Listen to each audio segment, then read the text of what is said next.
विदेशात जाऊन देशाची बदनामी करणं, आपल्या प्रधानमंत्री मोदीजींची बदनामी करणं ही कुठली देशभक्ती आहे? आणि त्यामुळे त्यांना हे खोटं बोलायची सवय आहे, पण कोर्टाने त्यांना सबक शिकवलेली आहे. अरे बाबा, राहुल गांधी नेहमी असे खोटे नाटे आरोप करत असतात. निवडणुका ते जिंकले, काँग्रेस जिंकले की ती सगळी ईव्हीएम मशीन, निवडणूक आयोग, मतदार याद्या सगळं बरोबर असतं. हरले की मग ते चुकीचं असतं. आणि म्हणून त्यांनी मीडियामध्ये बोलण्यापेक्षा त्यांनी कोर्टात गेलं पाहिजे होतं. आणि कोर्टामध्ये किंवा निवडणूक आयोगाने सांगितलं तुमच्या काय तक्रारी त्या आमच्याकडे द्या.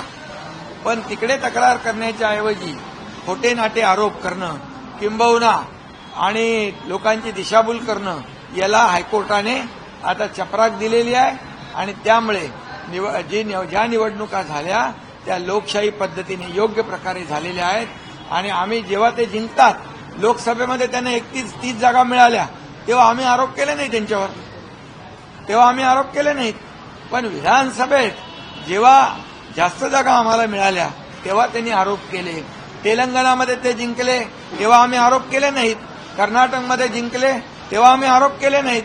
मग ही दुटप्पी भूमिका आहे आणि लोकांची दिशाभूल करणारी भूमिका आहे.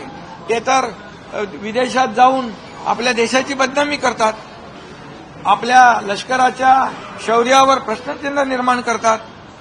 म्हणजे ही देशभक्ती आहे की ही पाकिस्तानची बोली आहे?